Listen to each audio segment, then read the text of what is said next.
தடைமிஸ் நேயர்களே வணக்கம். நான் உங்கள் தடயம் பாபு. சட்டமன்ற தேர்தல் தேதி அறிவிக்கப்பட்டு வேட்பாளர்கள் அறிவிக்கப்பட்டிருக்கிறார்கள்.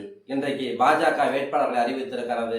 இந்நிலையில் நம்முடைய விருத்தாசலம் சட்டமன்ற தொகுதியில் அனைத்து இந்திய அண்ணா திராவிட முன்னேற்ற கழகத்தினுடைய கூட்டணி சார்பிலே பாமக வேட்பாளர் டாக்டர் தமிழரசி ஆதிமூலம் அவர்கள் களத்திலே உள்ளார். அவரை எதிர்த்து திமுக கூட்டணியில் தேமுதிக வேட்பாளரும் அந்த கட்சியினுடைய பொதுச் செயலாளருமான பிரேமலதாவும், நாம் தமிழர் கட்சியின் சார்பில் திருமதி ஆனந்தி தண்டபாணியும், டாக்டர் ராமதாஸ் சசிகலா தலைமையிலான கூட்டணியில் கல்லூரியை நடத்தி வரக்கூடிய திரு EK சுரேஷ் அவர்களும், தமிழக வெற்றி கழகத்தினுடைய வேட்பாளராக களத்திலே திரு விஜய் அவர்களும் இன்றைக்கு உள்ளார்கள். விருத்தாசலம் சட்டமன்ற தொகுதியை பொறுத்தவரைக்கும் விருத்தாசலம் நகரத்தினுடைய வாக்குகளை யார் வாங்குகிறார்களோ அவர்களே வெற்றி வேட்பாளர்கள் ஆவார்கள் என்று காலங்காலமாக எழுதப்பட்ட ஒரு விதியாக இன்றைக்கு உள்ளது. விருத்தாசலம் நகர மக்களுடைய வாக்குகளை வாங்குகிற வேட்பாளர்கள் யார் என்று பார்த்தால், இன்றைக்கு மக்களிடத்திலே பேசப்பட்டு வரக்கூடிய தகவல் தான் இப்போ நான் சொல்ல போகிறது. அதாவது விருத்தாசலத்தை மாவட்டமாக்கணும்னு சொன்னாங்க. திமுக ஆட்சியில் வாக்குறுதிலாம் கொடுத்தாங்க.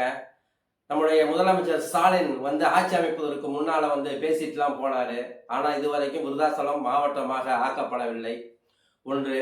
இரண்டாவது, அந்த ஆட்சியில் திமுக ஆட்சியில் விருத்தாசலம் தொகுதியில் சொல்லிக்கொள்ளப்படியான ஒரு மிகப்பெரிய வளர்ச்சி திட்டங்கள் ஏதும் அறிவிக்கப்படவில்லை, நிறைவேற்றப்படவில்லை இந்த தொகுதியை பொறுத்த வரைக்கும். ஆகவே இந்த உள்ளூர் வேட்பாளர்கள் இருந்தால்தான் சரியாக இருக்கும் அவர்கள் என்று இன்றைக்கு மக்கள் எதிர்பார்த்து கொண்டிருக்கிறார்கள். நம்முடைய பிரேமலதா சென்னையை சேர்ந்தவர். விஜயகாந்த் இருந்தார்னா அவருடைய அரசியல் அணுகுமுறை என்பது வேறு. ஒரு கட்சியுடைய தலைவர், ஒரு பெரிய மாஸ் லீடர் நின்னாங்க, மக்கள் அவரை ஏற்றுக்கொண்டார்கள். ஆனால் அந்த வகையிலே பிரேமலதாவை ஏற்றுக்கொள்வார்களா என்பது சந்தேகமான ஒன்றுதான். விருத்தாசலம் மக்கள் எப்போ பார்த்தாலும் ஒரு உள்ளூர் எம்எல்ஏனா நல்லா இருக்கும், போய் பார்க்கறதுக்கு கொஞ்சம் சௌரியமா இருக்கும், ஏதாவது போய் சொல்லலாம், குறை சொல்லலாம், ஏதாவது ஒன்று சொல்லலாம், போய் நேரம் அவங்கள பார்க்கலாம். ஆனால் பிரேமலதா போட்டு அவங்களை போய் சென்னையில் போய் பார்க்க முடியுமா? அவங்க எப்போ வருவாங்க நீங்கள் சொல்ல முடியாது. அவரை சுற்றி ஆட்கள் இருப்பாங்க, உதவியாளர்கள் இருப்பாங்க, மூலமாக போக முடியுமா, பார்க்க முடியுமான்ற மாதிரிலாம் ஒரு இன்றைக்கு தொகுதி மக்களிடத்திலே ஒரு பேச்சு நிலவி கொண்டிருக்கிறார். எனவே அந்த வகையிலே பார்க்கிற பொழுது நம்முடைய விருத்தாசலத்தை சேர்ந்த ஒரு வேட்பாளர் தான் வரணும். விருத்தாசலத்தை பார்த்தீங்கன்னா இன்னைக்கு பாமக வேட்பாளர் மரியாதைக்குரிய மருத்துவர் திருமதி டாக்டர் தமிழரசி அம்மா இன்னைக்கு நிற்கிறாங்க. அவங்க நம்ம ஜங்ஷன் ரோட்டில் தான் மருத்துவமனை வச்சிருக்கிறாங்க. பெரியார் நகரில் வீடு. ரொம்ப எளிமையான மருத்துவர். இன்னும் சொல்லப்போனால் பெண்கள் மத்தியிலே மிக சிறப்பான மருத்துவர் என்ற பெயரை பெற்றவர். மரியாதைக்குரியவர், யாரையும் கடிந்து இடிந்து பேசாதவர், குறிப்பாக புறம் பேசாதவர் டாக்டர் தமிழரசி ஆதிமூலம் என்று சொன்னால் அது மிகையாகாது. அவர் பாட்டாளி மக்கள் கட்சியை சேர்ந்தவராக இருந்தாலும் அனைத்து பாமரர் மக்களும் ஏற்றுக்கொள்ளக்கூடிய ஒரு மருத்துவராக இன்றைக்கு இருக்கிறார். அவர் இன்றைக்கு களத்திலே நிற்பது உள்ளூர் மக்களுக்கு ஒரு பெரிய மகிழ்ச்சியை இன்றைக்கு கொடுத்திருக்கிறது. இன்னொன்று பார்த்தீங்கன்னா, தமிழக வெற்றி கழகத்தினுடைய வேட்பாளர் திரு விஜய், அவர் 200 கிராமத்தை சேர்ந்தவர். நம்முடைய ஆயார்மட தெருவில் தான் குடியிருக்கிறார்.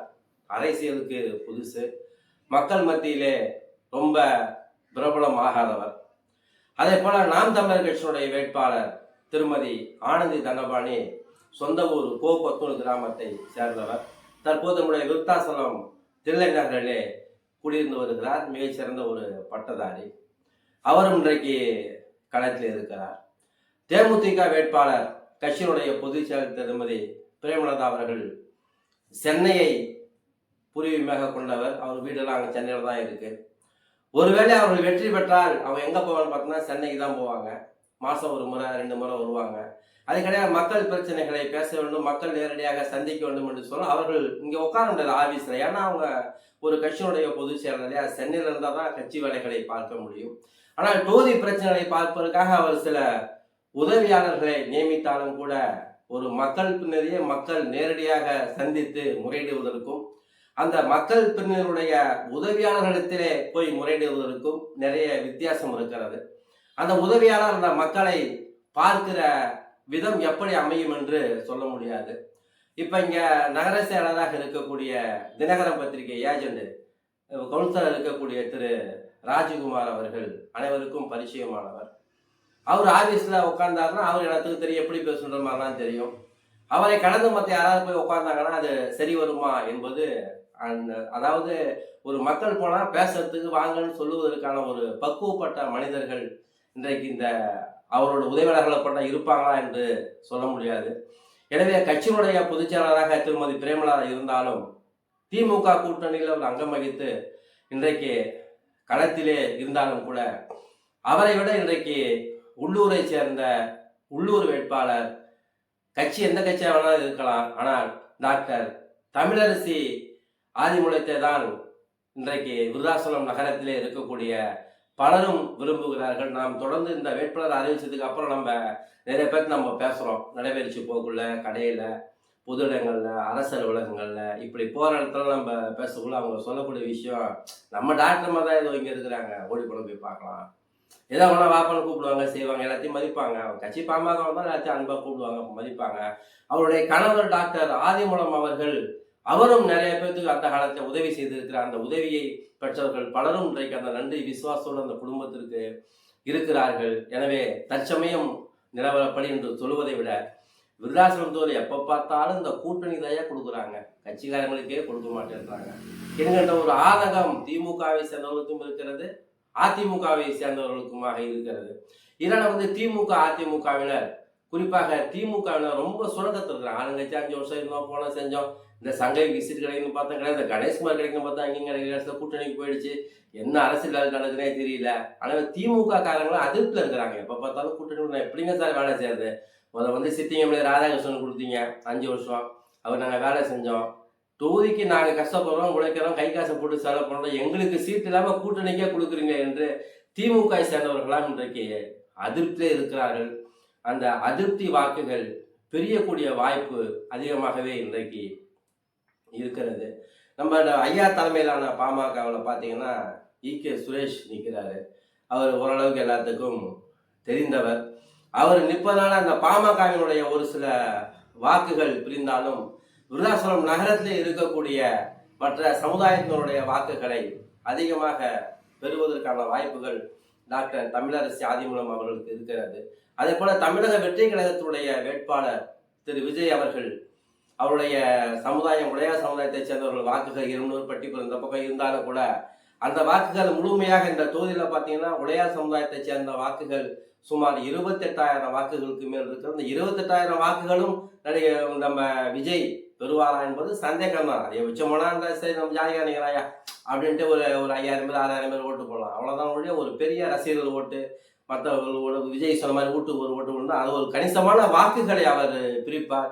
அதையும் தாண்டி நம்ம பார்த்தோம்னா திமுக கூட்டணியில் இருக்கக்கூடிய சிறுபான்மை மக்களுடைய ஒரு சதவீத வாக்குகள், குறிப்பிட்ட சதவீத வாக்குகள் பார்த்தீங்கன்னா தமிழக வெற்றி கழகத்திற்கு போய் சேருவதற்கான வாய்ப்புகள் அதிகமாக இருக்கிறது. திமுக கூட்டணியிலிருந்து பிரியக்கூடிய வாக்குகள், பாமகவிலிருந்து பிரியக்கூடிய சில வாக்குகள் எல்லாம் நம்முடைய டாக்டர் தமிழரசி ஆதிமூலம் அவர்கள் ஏதாவது ஒரு வகையில் ஈடு செய்தால் கண்டிப்பாக அவர் வெற்றி பெறுவதற்கான வாய்ப்புகள் அதிகமாக இருக்கிறது. இன்னும் களம் நிறைய இருக்கிறது, வேட்பாளர்களுடைய யுக்திகள் இன்னும் இருக்கிறது, யார் எந்த பணிகளை செய்கிறார்கள், அரசியல் களத்தில் எப்படியெல்லாம் தன்னுடைய சதுரங்க விளையாட்டை நகர்த்துகிறார்கள் என்பது போக போக தெரியும். இன்றைக்கு பார்த்தீங்கன்னா உள்ளூர் வேட்பாளரே சிறந்த வேட்பாளராக இருக்க முடியும் என்று பலரும் சொல்லுகிறார்கள்.